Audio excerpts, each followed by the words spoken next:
We are running out of words at the moment. We're running out of superlatives. Every week we're being surprised what Andoni Iraola and his side are producing, but it's now happening with such regularity. Maybe we shouldn't be surprised. This weekend's delicacy was a 5-0 hammering against high-flying Nottingham Forest. And Tom, it's fair to say that we enjoyed that one. Yeah, hello to everyone. It was an unbelievable performance, unbelievable result. And I was saying to you before, I mean, God knows if anyone had said 5-0 before the game, I mean, especially with their defensive record as well. Obviously, we know about the players we've got out, but it was just, again, you said it at the start there, mate. It's just, I'm not surprised that I'm surprised. It's so bizarre. But again, we're going to do it again because we'll all go, well, we can beat anyone in this league. Oh, if only want Liverpool next. Who knows? It's the context of each game, I think, that enhances the surprises, because we've now scored 17 goals this month, which is superb. And we eked out a win against Everton, who are always a difficult team to play. But then came the injuries. We had West Brom in the cup, so I'm glad we got over the line by scoring 5 in that. But then playing Chelsea was always going to be a very different matter, trialling Dango up top. And we were seconds away from winning that one. So then we go to Newcastle, high-flying, best striker in world football. Only, 11 or 12 senior players. Not only beating them, but beating them 4-1. And then this one, again, was still a surprise because Forest are so defensively resolute. They're well-drilled. They're great on the counter. They don't really concede that many goals. We're still short of numbers. And we score not 1, not 2, not 3, not 4, but 5 goals against. Incredible, yeah. So the worst one since we got the injuries is 2-2 at Chelsea. I mean, it is remarkable. And I remember this little, obviously we've got 1 left, but I remember this little chunk of 4 with the injury crisis of Chelsea, Newcastle, Forest and Liverpool. And everyone, you can go back and see a lot of it on Twitter, on X, and a lot of people are going, 3 points, 4. We've got 7 with a game to spare. I mean, it's absolutely remarkable, as I say. But it's more the context and the manner of the victories, the opposition, and the fact that our main fear was where the goals going to come from now, without a focal point. Not necessarily Evan Ilson scoring them, but just not having that focal point and losing maybe a little bit in attack. But obviously, goals-wise, back-to-back hat-tricks from Justin and Dango. Semenyo, we always know, can do that. But we've got to make a claim for Brooksy as well, just being so much more consistent now. Every week you just go, Brooks is brilliant again. And we weren't sure about him, so he's really stepped up. And Jebo coming off the bench to shock people as well. Well, Forest fans who are tuning in, look, we gained a number of Forest subscribers, both from the preview but also our vlog. So they may find this a bit of a painful watch, but fair play if I watch it, by the way. I prefer play, but also they should be taking this as a compliment that we're so jubilant, because we knew how good they are, and they are a fantastic side. And in some ways, I said this to Dave off camera, I said it on WhatsApp on Saturday night, maybe they almost just needed this reset, because you saw signs in the last stages when they played Southampton at home that they were a little bit vulnerable. And yes, I know it's terrible getting beaten 5-0 away at a team that you consider your rivals. Yeah, it should be a tight one, maybe they just need this just for a little bit of a reset and just, feet back on the ground a little bit and then start again. Definitely. Yeah, definitely. I do think what was noticeable, I was chatting to Dave as well, it was good to see him, and I think Callum Hudson-Odoi's withdrawal from the squad completely, we weren't sure, were we, if we're going to play. And listen, it's only one player, so they should be able to cope, but it's maybe made them go, we don't have that counter-attack. I didn't think they had the counter-attacking threat as much without him. And we know he's a crucial player, but now it gives them time to look at that. The window's still open, and bits and bobs. But I don't see this derailing Nottingham Forest, to be honest. I think it's, as you say, it might just reset them, regroup them and go, look, switch on again. It was a massive compliment to them, how we felt after that game, because they're having one hell of a season. They're where they are for a bloody reason. Yeah. And I appreciate they definitely did have an off day. A lot of people kind of jibing at them for that. And that's because everyone says that when we beat them. Yeah. And not every team can be having a bad day. But I think it's credit to the opponents and ourselves. We made them have a bit of an off day. We did have a number of gracious comments, and we even used the word magnanimous, which I think Dave was when he came on fan cams, and his video did really well. We had a few salty comments from Nottingham Forest fans, mainly from, I sense, these kind of acne-ridden teenagers that obviously don't want to have their profile picture up on screen for obvious reasons.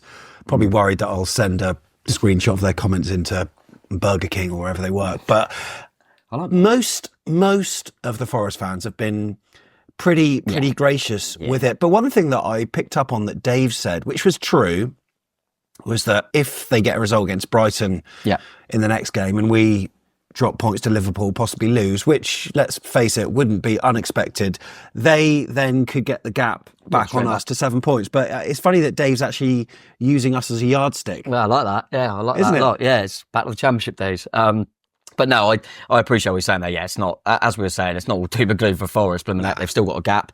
And yeah, the Brighton game's going to be a really interesting one. I think that's the early kickoff, actually.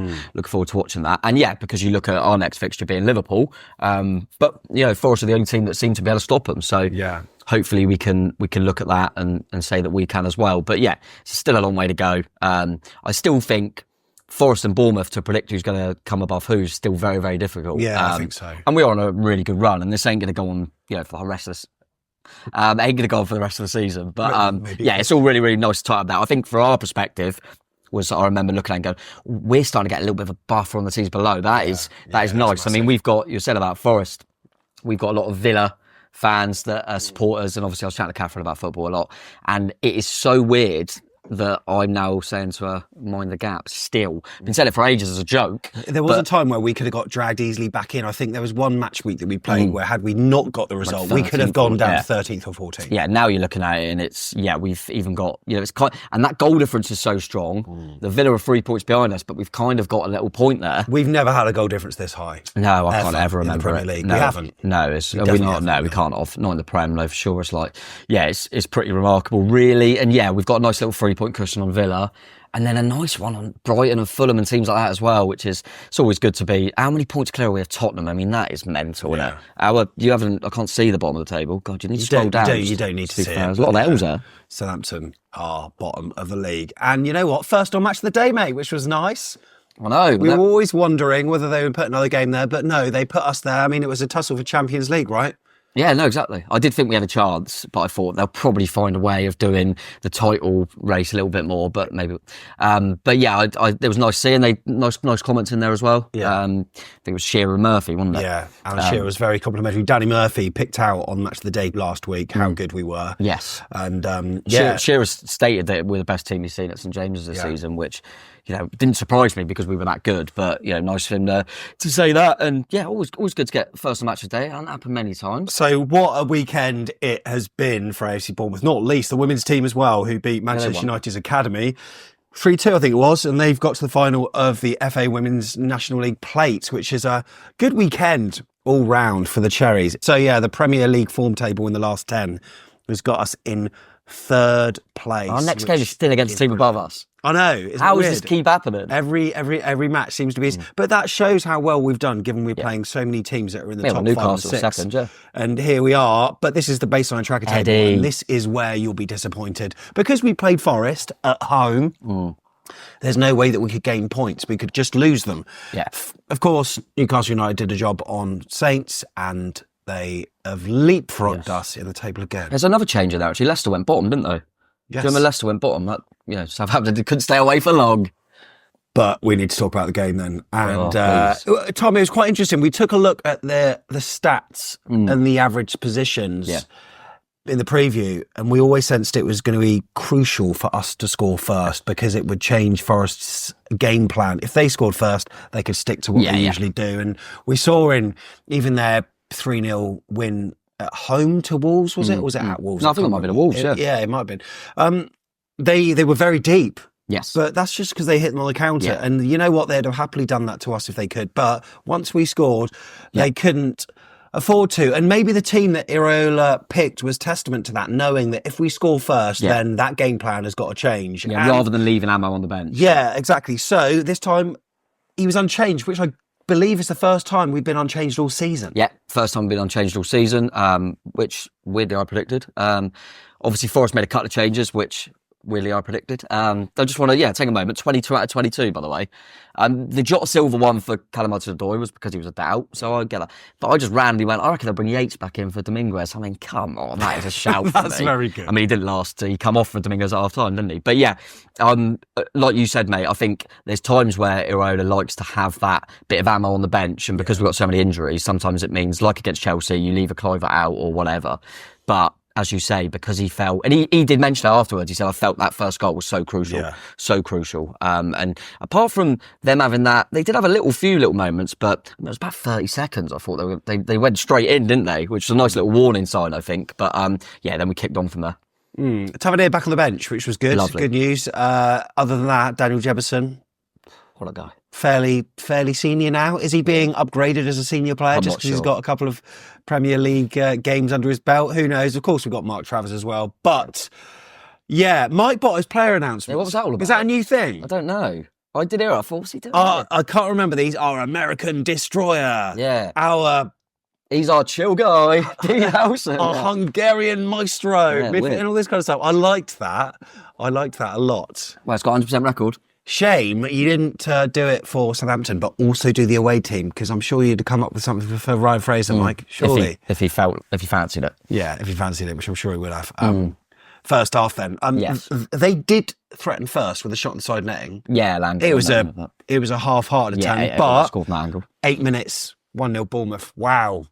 And this is where I think we Forest really struggled, because it was a quick transition from us. I think the ball was in the right back position. Kirk and Christie then played the ball out to Adams, who then saw Cliver with so much room in the middle of the park. And then he sort of checked his run and thought, actually, I can keep going with this. And Match the Day highlighted this circle of space around him.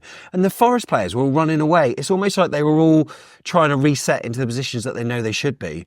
But Cliver was just utilising that. And it was like the parting of the Red Sea.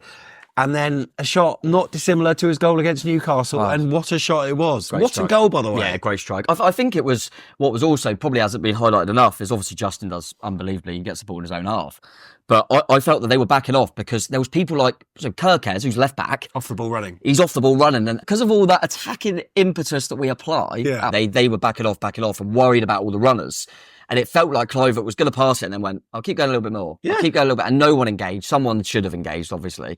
And I remember I was sat there and everyone was just going, well, just hit it. Because we know you can hit it. Just hit it. And it's a really good strike, to be fair. He still had to pick it out, didn't he? Really good. But I was just looking at the faces of the Forest defenders, and they were more intent on just seeing where each other were, just to make sure that they're in the right position. But not one of them took responsibility and just came out and met Kluivert, which was surprising. Not one met him the other way. No, there wasn't. I do wonder if sometimes a defensive mindset is kind of, if I step out and they play someone in the score, I've made an error. If I back off and he scores, you kind of go, hands up, he scored a worldie. But yeah, I agree. I think someone should have come over and at least engage with him a little bit. There was a great article on the Guardian website. Bournemouth stayed on the accelerator, always, as their manager asked. The squad's imaginative, clever construction is married to their manager's ability to improve and rejuvenate. Kluivert was unwanted at Roma, but now at what point does Patrick Kluivert just become known merely as Justin's dad? So true. I agree. True. Yeah. Oh, he's much better in the Premier League record. And yeah, I mean, it is a weird one. We always say it. Love him. I was chatting to Steve about it, I think, and it's weird how he's had so many good clubs, so many big clubs, and he never seems to have found a home. Like he can't quite fit in. And amazing. I'm so pleased that it looks like he's found it here, and he just looks like he's enjoyed his football, doesn't it? I mean, he's not really a number 10. No. I mean, now he is, bloody hell. But when we bought him, he was a wide man. But yeah, I think, especially in this little chunk of games, he has really stepped up, hasn't he? He really has.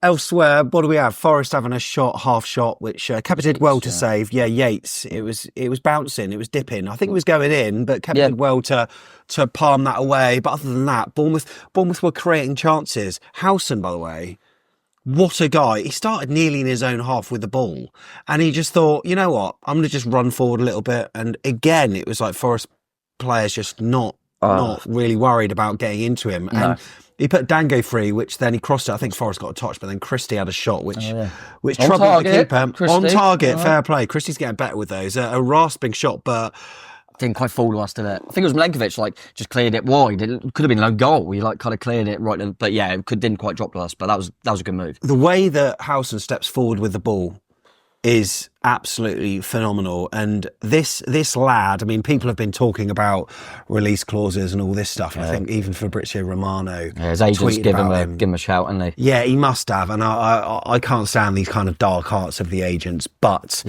he's been told Chelsea really appreciate Howson and he's high on the list. Bayern have also said to be informed as well, but there is a release clause.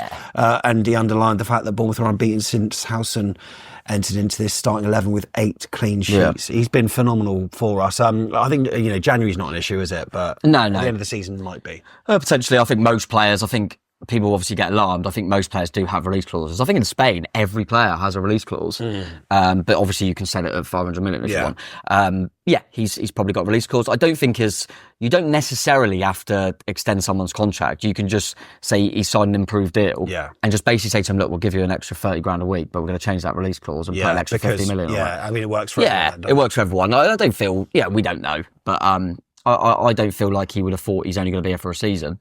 I think he'll, we don't know the lad, but he seems like someone that's happy and enjoyed his football. So, it remains to be seen. But regardless, the release clause is going to be a lot more than what we paid for him. That Guardian article, by the way, it also goes on to say and compare him to the likes of Virgil van Dijk, but also Laurent Blanc in full flow. Incredible. Incredible. What a lad. Yeah, it is impressive. And the fact that he probably wouldn't have, he was our backup defender, wasn't he, until Celessi got injured. So we forget how good Celessi is, but Houghton's just come in and just been, just with every game, he's getting more and more impressive. And him and Zabani, it's an actual wall at times. I don't think when they've partnered with each other, that we've barely conceded any goals or lost any games, apart from, I remember I think it was their first one together, was Liverpool. Yeah. Ironically, who we got next. But they've just been so good, and it allows us to play the way we do because, they trust in them behind. And also I want to just quickly mention, because he didn't have a lot of actual saves to make, but Kepa behind them, it goes again. So them defenders are more at ease because they've got a goalkeeper who now has come into his own. He looks so calm. There's one save per half that I remember. That was that Yates shot, but then I think Alanga... it was 1 second half. Yeah, which was... I think he saw it all the way, but he did well to get there. Yeah, no, he didn't. He's a good shot stopper. And also the tip over the bar as well. Yeah, tip over the bar was decent. But I just think it's that kind of aura and presence about him at the moment. He seems really confident. He's coming and punching and claiming stuff that he needs to. But also when he gets the ball to feet, and if they are panicked at the back, they know they can just knock it back without even looking really. Yeah. He's a little bit further off his line than previous keepers we've had. And I just think that's, as we say about kind of the midfield being able to be aggressive because of what's behind them, I think it's the same for the back four. I sent you a clip. I put it on our AFCB podcast chat earlier from about 2 minutes in for the extended highlights that AFCB TV have put up on YouTube. Check it out. And immediately after that Christie chance that Forest managed to clear, they try to transition with it. But a player that we say has his best games when he's not mentioned afterwards, if we don't need to mention him, Tyler Adams. I think we do need to mention him because of how imperious he is in that position. And he was doing some dogged defending that then set us on the attack. I think Christie got it to Brooks, who then whistled a shot past the post with his left foot. That kind of archetypal Brooks shot. But Tyler Adams, man, was a menace, but so good. He's not only good at getting the ball back, but when his ball's at his feet, he's not just clearing it. He always distributes it well. Yeah, but also sometimes he just drives forward with the ball. He always does something meaningful with the ball as soon as he gets it. Yeah, he's got a bit of everything, hasn't he? And I think he actually got a couple of assists in this game as well, from a real deep position. So credit to him. But the things that you probably don't notice as much is them little tackles that break up and it just literally from them attacking, one little break up in play and then we're gone. He's so good at that. And it's also allowed, we're all rightly so been praising Lewis Cook, who just looks incredible at right back and he's never played there. But he's been allowed to do that because Adams is back and Adams is fitting, and Adams and Christie have just got I think it was my brother saying it, like them two must be the most annoying midfield to play against. What was your quote that you said on the player rating show about Ryan Christie that made me chuckle? Oh, I said that he keeps running until the treadmill's tired. That's so true. He is a joke, that boy. But and then with Adams' protection, it's just working so well. And there's a few that I was going to say, I probably could say it about a few of them now, but recently I've noticed, I thought that's why Tyler Adams is the American captain. You can see a bit of leadership in the way he plays on the pitch. I also think that Christie shows that in a lot of the way he plays. Lewis Cook's got the armband at the moment, rightly so. Adam Smith is a leader who's obviously normally there. You look at Zabani and go, he's going to be a future captain of whether it be us or Ukraine or whatever. And I start to look at that, and Semenyo always pumps his chest out. And I start to look at the team and go, oh, there's quite a few leaders in there, Kepa's experience. And I think that's helping us get through moments in games. And Adams has epitomised that at the moment. I just think he's gone on the radar a little bit because of how others have performed, but he has been magnificent. And I think having so many leaders on the pitch maybe gives licence to players that maybe aren't naturally leaders, ones that have needed an arm round them, like Dango Ouattara. Yeah, absolutely. In the second half, by the way, I need to watch that second half again, and I will at some point. Semenyo, by the way, at the end of the first half had a shot which was was angled in. Sales managed to get a hand on it. It wasn't very powerful. But as we check out the average positions on YouTube, you can see how Forest had to adjust, really. They had more players in our half than their own, which is very unlike them. And we just needed to stay in our shape throughout. But I thought that we were absolutely brilliant. They tried to transition a few times, and they did have more of the ball percentage-wise throughout the game. They had more corners and even more shots as well. But I've got to say, Tom, it didn't feel like they had more shots, because when I think of what Kepa had to do, like those few chances that I mentioned, other than that, were they just all blocked efforts or shots wide? I know in the first half, I think Morgan Gibbs-White put one wide. Yes, there were a couple of other shots as well, maybe. Yeah, there was a few in there, but it felt like we always had control, didn't it? It did feel like that. It's probably more of the ball possession-wise than we've had in most games this season, to be fair. So I was quite impressed that, because we like to play on the counter a bit more, I was quite impressed with the way that we were controlling it at times. Rather than trying to force it, I felt that we in the right moments we just kept the ball and controlled it, and then in the right moments which I'm going to come on to for the second goal, that, you know, with Kirkes and his first pass, it was like when we needed to, then we turned it on.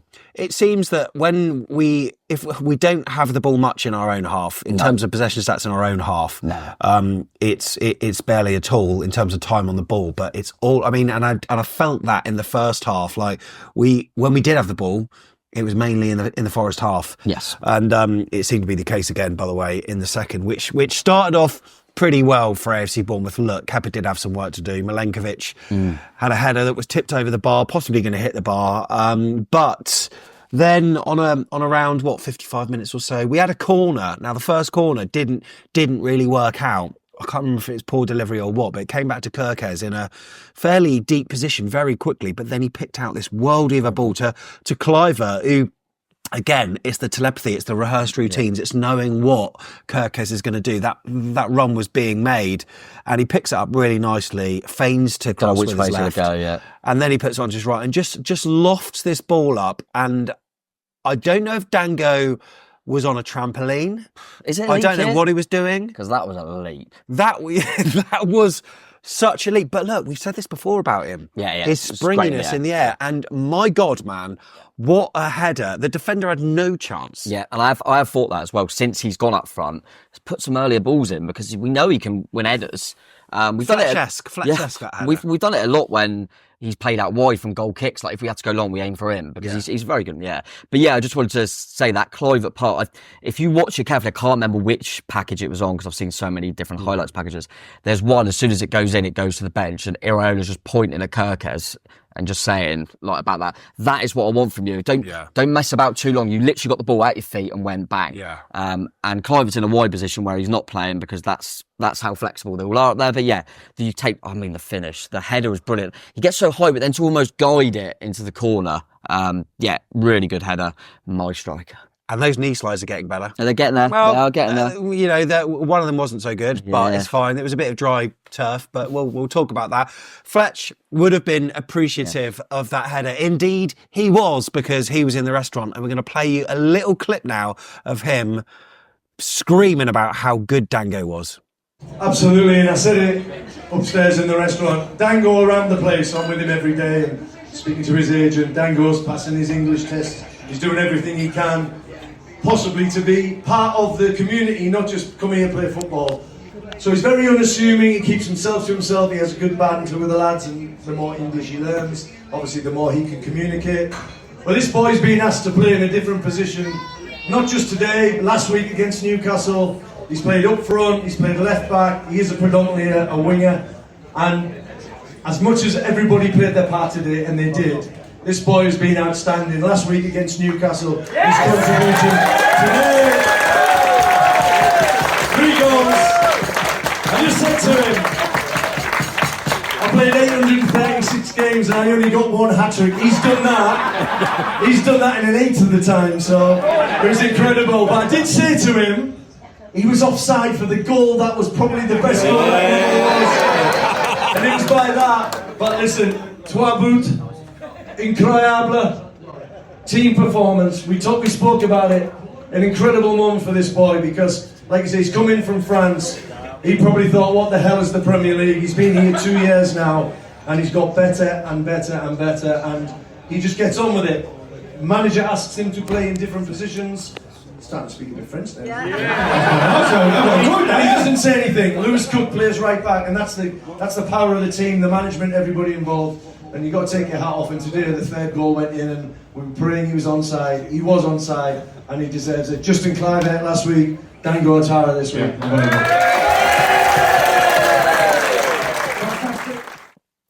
Yeah, so Dango's picking up the language slowly but surely, but Fletch did the talking mostly there, and honestly, I think he looked at that and was joyful at seeing the lad score, because he sounds like he's a really nice lad to have like in and around the changing room. Buzzing all the players well when he he played his part in one of the best goals not to be for AFC Bournemouth, where the pressure and everything was coming to a climax in the stadium. The noise was great, the pressure from the side, and then Clivert picks up the ball, ghosts past like 2-3 Forest defenders who didn't really know what to do. They couldn't put a foot in at one stage because he was inside the box, and then lovely little 1-2, liquid football, and then he just scores in the back of the net, alas. I know, I was going mad as well for that one because it was such a good goal, like you say. His footwork. I wonder if he does that because he thinks, I hope they found me because I want to take a pen. Yeah. But yeah, it's unbelievable.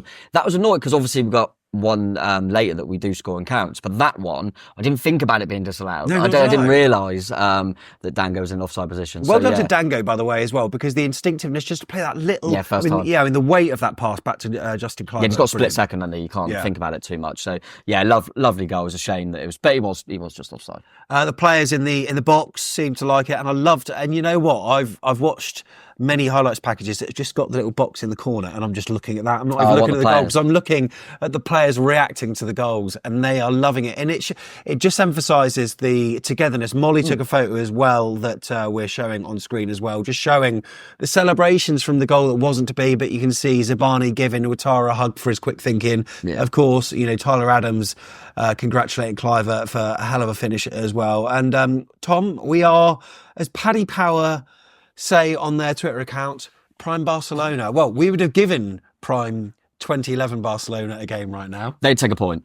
Would they? They would take a point at our place right now. Yeah, no, it's weird getting all this kind of feedback from kind of national media outlets and etc. But I'm uncomfortable with it. Yeah, I don't like it actually. Just go back under it. But no, that goal, I'm kind of, the fact that one didn't count is probably the best one not to count, because they would have waxed lyrical about that, because it was a great move.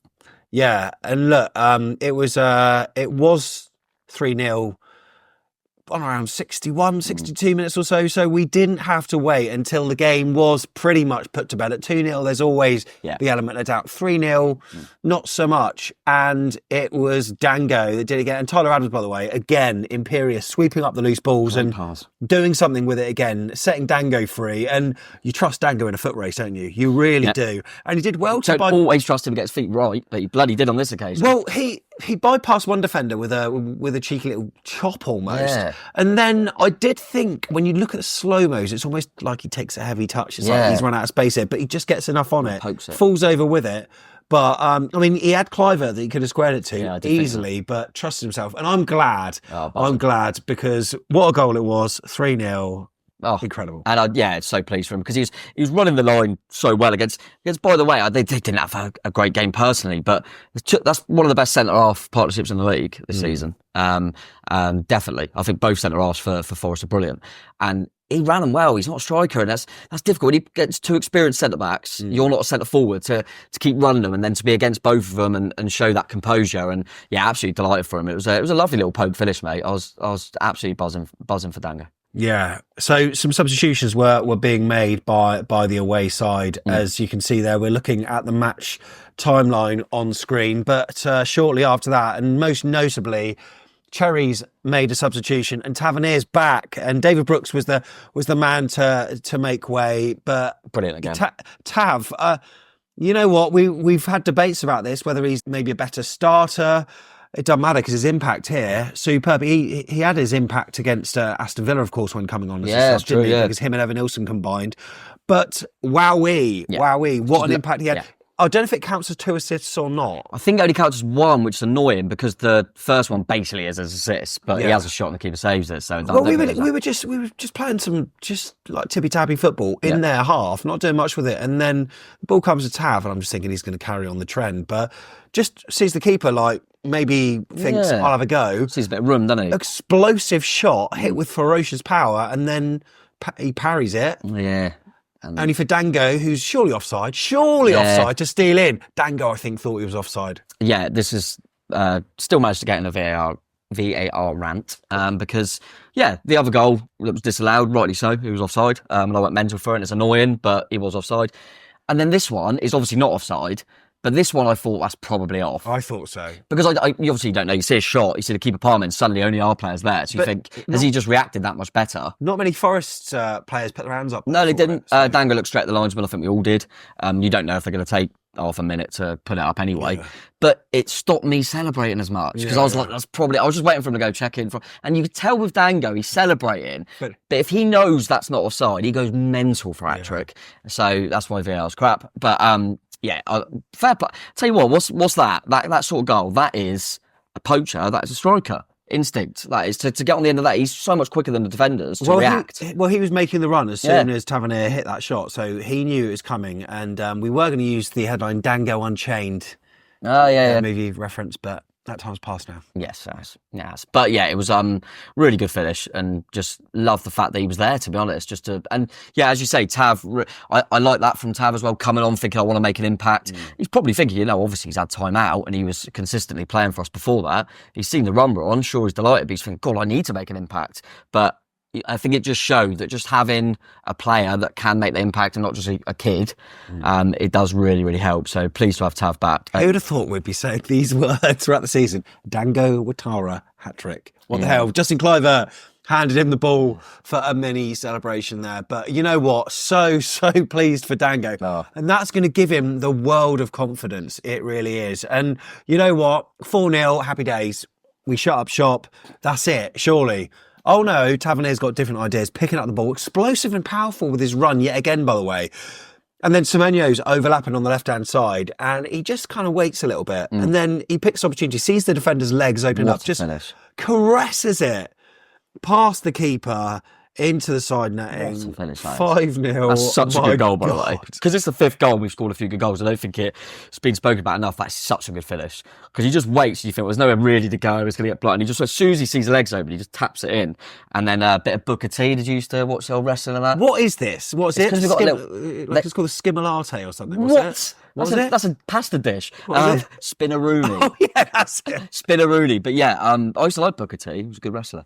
But they've done like little bit of content of that, and they with WWE. Didn't we have some sort of link at some point? So I think they spoke about it, something to do with the wrestling that Semenyo was at. Yeah, WWE's fake, right? This is real, Sam. No, it's not. Because kids watch this. That whole sport. It's got this whole narrative. It's got the. You watch cricket. Shut your mouth. It's all predetermined. You watch cricket. But yeah, no, But that was his little like move thing that the wrestler used to do. But and it was like he forgot, he celebrated, and then he went, "Oh, hang on," didn't he? And then done the little move. Do you see Lewis Cook's reaction when he does it? No. If you watch Lewis Cook when he does spinner, Lewis Cook goes, "Good." That's so Lewis Cook. Lewis, so embarrassed. I'm on board with you with that. It's like they're all their kids, and Lewis is like, "Come on, guys, switch on." But Tom, we want 6. We want 6. We want 6. We did have a free kick as well, didn't we? Last kick of the game. I didn't hear this because I was in the Ted Mac, but there was a chant about lying down, like 5-0. Yeah, 5-0, and you're lying something down, like that. Because they lie, so you don't go on that draft exclusion. Yeah, and it's like it's 5-0 was the last kick of the game. Don't worry about it, mate. But it was actually a decent free kick from Tam. Yeah, it was. And Silcott Dubry is, of course, was giving his debut as well, which is nice to see. Yeah, lovely. It's his first Premier League appearance ever, isn't it? Yeah. So nice for him to get on the pitch. I think he had a couple of touches, but that was good of Andoni to chuck him on because I wonder if he's done that. But so he's. Winterburn, I think, won because he played against West Brom. I think he's brought him on in games because he's actually thought, you've earned the right kind of thing. I think all the other youngsters are all, there and kind of all, deserve to be on the bench. But sometimes you don't have the opportunity to get them on. I think against Newcastle, last minute of the game when it's 1, he chucked on Reece Dotton. This time it's 1, he chucks on Silcott Dewberry. I think just try and get in the minutes, which is a nice touch.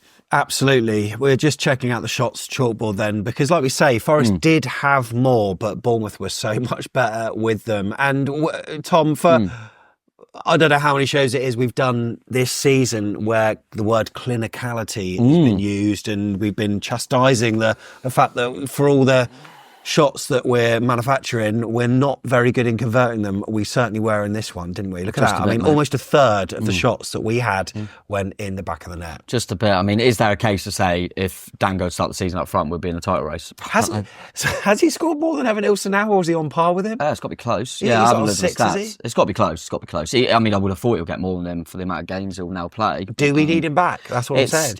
It's just lovely that now I'm looking at it going, obviously we know Ever can score goals when he's available. We know that Semenyo will score goals. We know Clivert. We know Ouattara now. It's starting to add some goals to us, which is really nice. And it's also nice to sort of know that later on in other times where we're wondering about what players can go where, of course we know Ouattara can do a job, but like Lewis Cook, we're finding out these little things about players throughout the season that means that we've always got options. We're checking out the heat maps on YouTube. You can see there. I mean, I was going to say, what we're all about. Look at that. When you, so I mean, I love all the heat maps because it just shows us, don't it? We're just everywhere. But yeah, I was going to say that point. If you actually look at that starting lineup and you think of obviously Andoni and what he's done with certain players, and obviously players to their credit for implementing it. Lewis Cook's playing right back, never plays right back. Suddenly he's brilliant at right back. People forget Ryan Christie was never a centre midfield player until Andoni came in, moved him into centre midfield, looks ridiculous. Justin Clivert was a winger. Yeah, he's playing in the number 10, right? Semenyo actually was brought in as a striker. That's just bizarre. And then Dango Ouattara played off. And then I think Tav come on, he was virtually in the 10. Like, it's just like, honestly, it does feel like now that in so many areas, particularly at the top end, that you could put anyone on, and because of the way Andoni wants to play and because of the chaos that it is, that everyone kind of like, I look at Sinisterra, who's potentially going to be back soon. I go, he could probably play in the 10, he could play up front, he could play on the right, he could play on the left. Like, they could all, I mean, Dango Ouattara, in the last time we beat Nottingham Forest 3-2 away from home, was playing left back. My God, yeah. Now he's up front scoring a hat-trick. That's you know what? I forgot he was actually a decent left-side defender. We were thinking that he was. I remember Forest away. We were going, who are we going to play at left back? We didn't have one. He played Dango there. The next time we beat him, he's up front scoring a hat-trick. I mean, honestly, I mean, he's actually played he's played left back, he's played wing back, he's played right side, he's played left side, he's now playing up front. So that was one of them games where you think, Dango, flats to deceive sometimes he can be really infuriating. I find him very infuriating sometimes because I think, you've got everything. Yeah. And then but he never shirks responsibility, always works his socks off, always got that energy. And that was kind of that's for you, mate, getting that. I felt like the players were like that at the end. There was a really nice one right at the end of the game. I know you have to go for the fan cams, but kind of clapping as they do. The North Stand, I've got a little video of it, and they're just all bouncing up and down. They're all there for Dango. It's lovely. Absolute jubilation, singing na na na na na na na na na. Dango's on fire. What's this about? There's this like Champions League chant that's going around, something like show me the way to Barcelona, Bayern Munich, Lazio, Roma. Bournemouth boys are taking over. The Champions League awaits for me. I wonder if I think it started I think we had one. Remember a few weeks ago, we had one that was Europe awaits for me. Oh, yeah. And it had like random teams. It was like Lithuania. It was like literally a few wins, and we started talking about, actually, do we want to settle for that? It's lovely. It's lovely. Man of the match, according to who scored, Tom. We always need to see the stats. Is it worth it? Dango Ouattara. Correct. And look at that as a team rating, much higher, 7.72, according to who scored. Yeah, 9.8. We haven't. Ouattara. There's a reason we haven't, but we haven't we spoke about Newcastle, how good the context it was, and they're one of the best strikers. Yeah. We haven't mentioned the word would. That we deserve credit for that. We've played against Isak. Oh, yeah, you know what? I didn't even realise he was playing. And Chris Wood, back to back. Did he play the full 90? Yes, I believe so. Did he? I believe so. I wouldn't know that. They bought an Hour-knee, but I think they put 2 up. We've played against Isak and Chris Wood back to back. Neither of them had a shot on target. I mean, that is, honestly, they're 2 on-form strikers in the league. So, yeah, incredible, really. I felt for them, just if there are any Forest fans watching, as I said earlier, the centre-halves are brilliant. They didn't have a good day. I thought Milenkovic was all right. Murillo, who is outstanding, he's going to be playing for Brazil very soon at centre-half, just had one of them days. He struggled. He did struggle, but normally he's brilliant. The only one for them I thought still tried to make things happen, I don't know about you, was Alanga. I thought he was trying to make something happen, and he was playing on the other side, obviously. But the lad that it's one game, but the lad that come in for Hudson-Odoi, Jota Silva, the Nando's Grealish, I call him. Grealish if you order Grealish from Temu. He was absolutely terrible, I thought. So maybe they need to look at that. But that midfield, again, Gibbs White is knocking on the England door. Elliot Anderson is knocking on the England door. Shut up. They didn't get a kick. Yeah, they didn't get a kick. So, yeah, really impressive from us.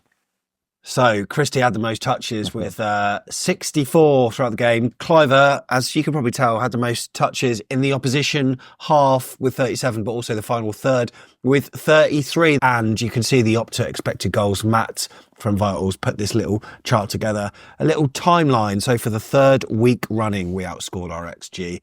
Hopefully, ending those claims of not being clinical enough. By the way, Troy Deeney. What's he done? I haven't seen it. You haven't seen it? Who's his manager of the week? Better be, I tell you. It's Iraola. Fair play to you, Troy Deeney. You get any players We in it? love you. His words were, if the season stopped now, it'd be a real tough pick between him and Arne Slot for manager of the season. No one thought Bournemouth would do anything this year. It was probably seen as more of a transition year. However, they are probably the favourite to break into Europe this year. So he's been excellent. And they've been excellent. Again, in case they're watching, and Nuno. He's got to be, I mean, he's still above us. Yeah. He's got to be in the shout for manager of the season. I mean, it'll be Slot. See, look, that shows that we're unbiased. Well done there. unbiased. He also put a couple of Cherries players in there. Have a guess which ones? Oh, how many did he put in? Two. Dango, Watara. Who would he have put in? Would he have put a clean sheet against Forest? So I'm going to go Howson. It was Tyler Adams. Fair play. Yeah, Tyler Adams, unsung hero. Yeah, unsung hero. Even when he was on the bench at the start of the season with his energy, I think we forgot that he had a tough time of it at Leeds United, and I like a redemption story. That's what he said. And also, there's been a void and a question mark for Bournemouth on who's going to step up with their two strikers being injured with a hat-trick against Forest. Dango is doing a pretty good job of it, so he goes in for that. Fair play to you, Troy Deeney. Tom, where do we go from here? Where do we go from here? Maybe just win again, probably. As we say, I've been doing it for, I mean, I could think back all the way to Fulham away going, might be a bit tough this. And it was, but we got a good point at Fulham. I remember thinking Everton, hopefully we should have enough, but it's going to be tight as it always is. It was obviously Sean Dyche at the time, but we got the win. And then ever since that, I just went, surely we're not going to go to Chelsea and get anything. Done that. Surely we're not going to go to Newcastle and done that. Well, Forest might have done it. So now we're going, surely not against Liverpool. Well, that's what I mean. These surprises happen with this metronomic regularity that it now wouldn't surprise me. But how long have you been a Bournemouth fan? Right, decades, yeah? Yeah. Even I've been decades and I'm young, right? Yeah. If you're a proper Bournemouth fan, you'll know exactly what I'm saying here. Right. We beat Liverpool. And we lose that run to them not down the road. You can't buy a win. Who we got in the next league game after that? That'll be the most Bournemouth thing ever, wouldn't it? I'm sure Forest fans have said the most Forest thing ever is losing their run to Bournemouth because we've got this remarkable record against them, which goes back over a decade. But it would be the most Bournemouth thing ever. I don't want that to happen. But let's just beat Liverpool and see what happens. Obviously, we've got a cup game as well in there. But yeah, it's just so enjoyable, mate. I mean, that's the thing. We're not going to keep this run going forever, but the fact that I just can't wait for the next game. Go to football matches, and it's just unbelievable. How do you know it won't last forever? I mean, it's a good point. It's a very good point. You know? But yeah, I mean, I'm looking at it. I don't think Liverpool will beat us. I honestly don't. I think it could be a draw. Hey, and if you're watching Milos Kerkez doing what he does on YouTube every night. It's the weirdest because they just won 5-0 against Forest and it goes, Milos Kerkez. Like, just chill out, Milos. Go to bed. I watched one of them, right? I watched one of the videos that he did, and I did a screen grab because what he does, right? He cracked his own neck in one of them, right? He cracked his own neck, and look at this. I just said, what are you? He's a madman, but him and his mate. I wasn't sure if they were playing like FIFA or whatever, but he just streams, he chats to a few people, and obviously you get loads of Liverpool fans. Come to Liverpool, come to Liverpool, come to Liverpool. And he said the words, no, I'm not going to Liverpool. Yeah, I mean, he's going to say that. Yeah, so I think he will probably. I think he'll pick on in the summer. It might not be Liverpool, but I think he'll have plenty of options in the summer.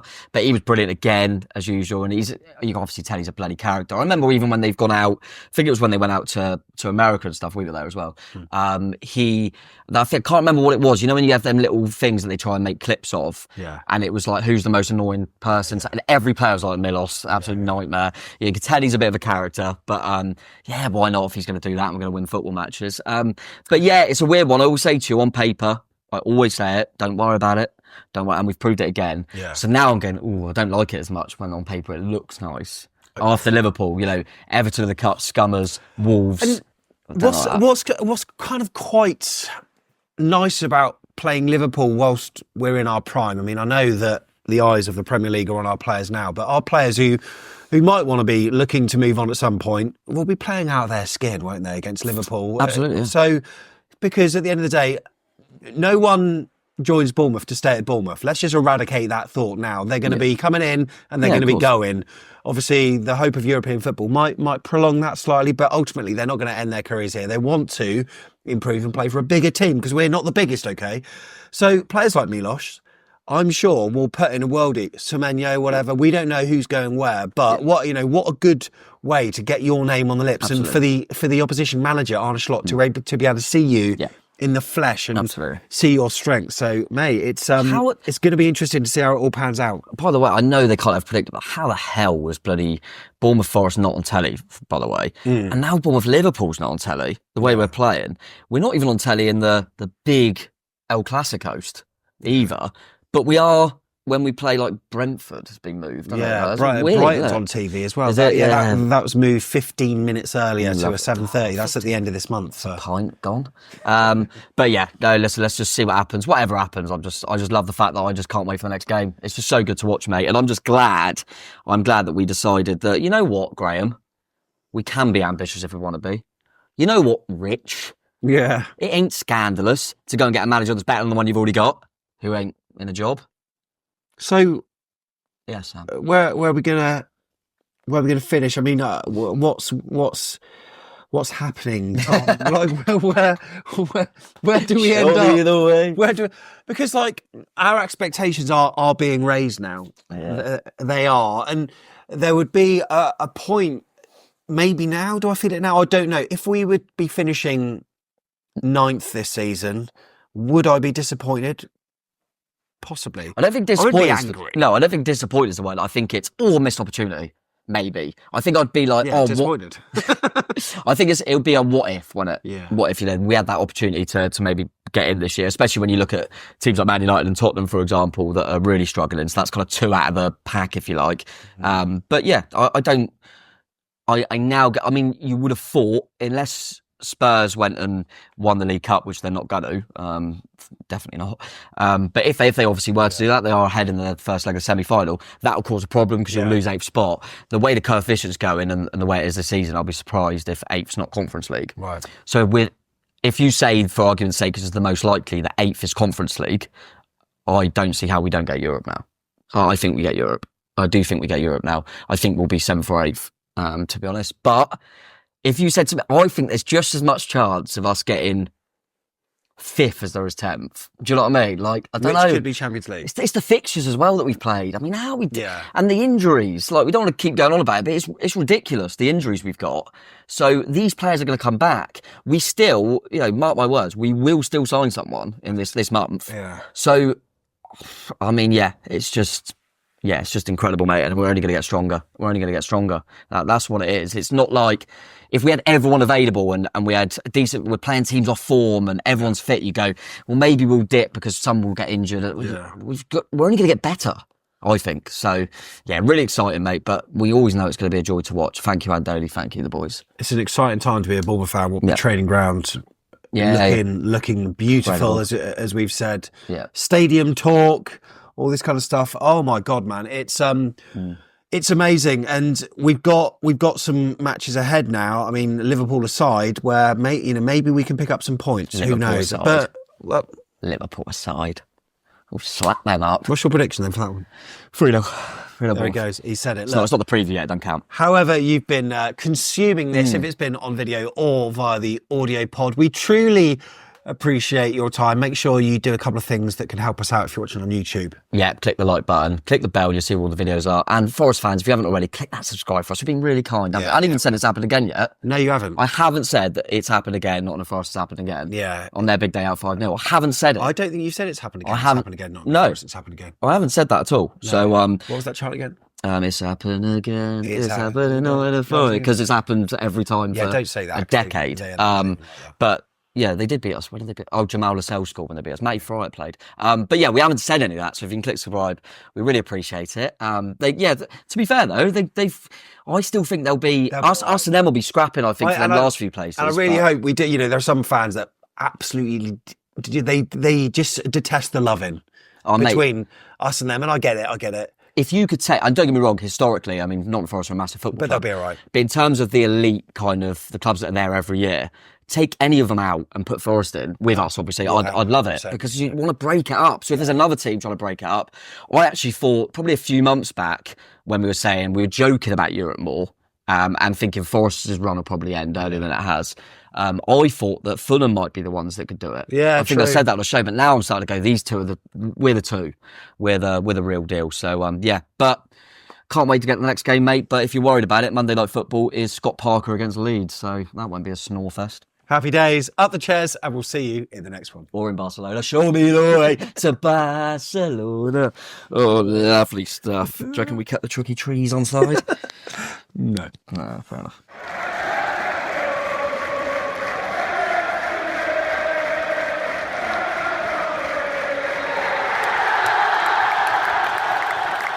Back in the day! Back in the day!